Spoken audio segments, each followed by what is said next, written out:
2025 আমার নাম হয়েছে মোহাম্মদ জামাল হোসেন। যদি মানে নাও হতে পারে, যদি নির্বাচন কমিশনার সন্তুষ্ট না হয়ে থাকে তাহলে তো আমাকেও নোটিশ করতে পারে। আমি যখন নোটিশ নিয়ে যাব হিয়ারিংয়ের দিন, তখন আমি দেখাবো যে আমার আধার কার্ডে মোহাম্মদ জামাল হোসেন আছে বলে আমি মোহাম্মদ জামাল হোসেন করেছি। তাহলে এখানেও ভয় নাই? ভয় পাচ্ছেন কি? কোথাও ভয়ের কারণ নাই। অতএব এনআরসি নিয়ে এসআইআর নিয়ে কোনো কিছু কারো কোনো ভয় নাই। এবার গেল 2002-এর তালিকা। এবার দেখা গেল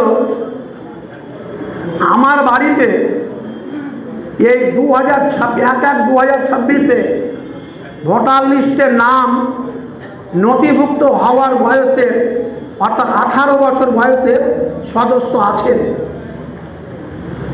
ওইখানেও কিন্তু বিএলওদের কাছে নতুন ফর্ম, ভোটার লিস্টের নাম তোলার জন্য 6 নম্বর ফর্ম থাকবে। বিএলও সাহেবকে বলতে হবে আমার একজন সদস্য, তার বয়স 18 বছর হয়ে গেছে, সেটাও তিনি আপনাকে ফর্ম দেবেন। কিন্তু এটা হবে কখন? দ্বিতীয় পর্বে, প্রথম পর্বে নাই। এবার চলে আসি আপনার 2002-এর বক্তব্য। আর কেউ কিছু যদি থাকে পরে কোনো প্রশ্ন করবেন, জানার কিছু থাকে।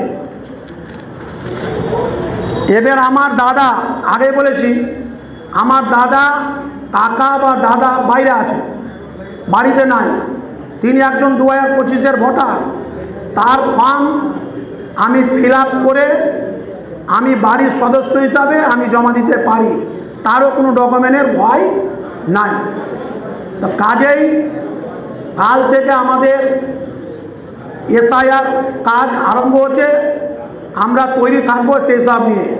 আজকে যাদেরকে 2025-এর ভোটার তালিকা দেওয়া হয়েছে, আজ থেকে সেই ভোটার তালিকায় লক্ষ্য করবেন।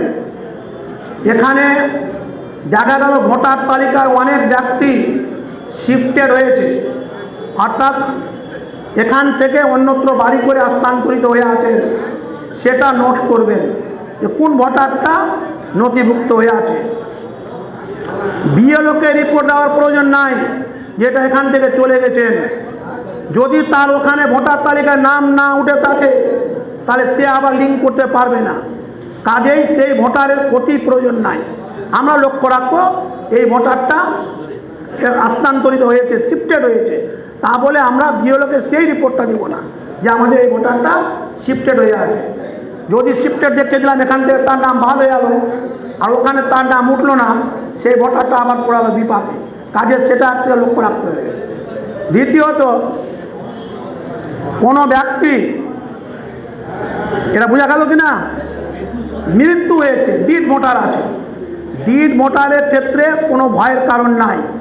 এবার ডিড ভোটারটা আমরা একটা পৃষ্ঠা বা একটা কাগজে উল্লেখ করে রাখবো এবং সেই বাড়িতে যাব, সেই ডিড ব্যক্তি ডিড অরিজিনাল আছে কি না যাচাই করে নেব। এই তালিকাটাও আমরা রেডি করে রাখবো। বুঝতে পারছেন কি না? এবারে কারো কোনো প্রশ্ন যদি থাকে তাহলে বলবেন। তার মাঝে এনুমারেশন ফর্মটা ফিল আপ করার জন্য আমাদের মাহফুজুল আলম মহাশয় আছেন, তিনি আপনাদের কাছে বুঝিয়ে বলছেন।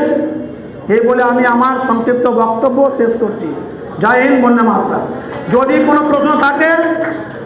কোনো প্রশ্ন থাকে এখানে এসে বলে যাবেন, ওখান থেকে ম্যানেজ করা যাবে না। প্রত্যেকটা প্রশ্নের উত্তর আমি দেব।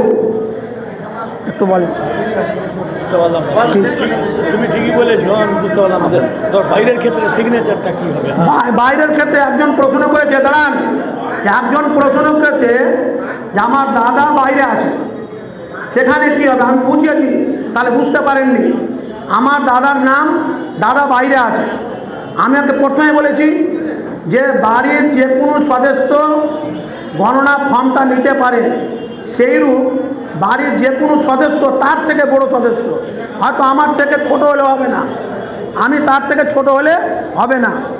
আমার বয়স 5, 18, আমার দাদার বয়স 25, তাহলে আমার বাবা তোমাকে আরও হতে হবে। যে কোনো একজন সই করবে, তার ফর্মটা জমা নেবে, কোনো ভয়ের কারণ নাই।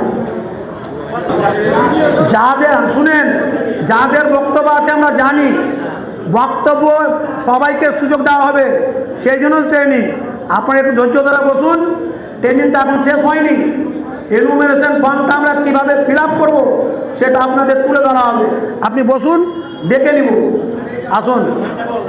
2025-এ আমার নাম হয়েছে মোহাম্মদ জামাল হোসেন। যদি নাও হতে পারে, যদি নির্বাচন কমিশনার সন্তুষ্ট না হয়ে থাকে তাহলে তো আমাকেও নোটিশ করতে পারে। আমি যখন নোটিশ নিয়ে যাব হিয়ারিংয়ের দিন, তখন আমি দেখাবো যে আমার আধার কার্ডে মোহাম্মদ জামাল হোসেন আছে বলে আমি মোহাম্মদ জামাল হোসেন করেছি। তাহলে এখানেও ভয় নাই? ভয় পাচ্ছেন কি? কোথাও ভয়ের কারণ নাই।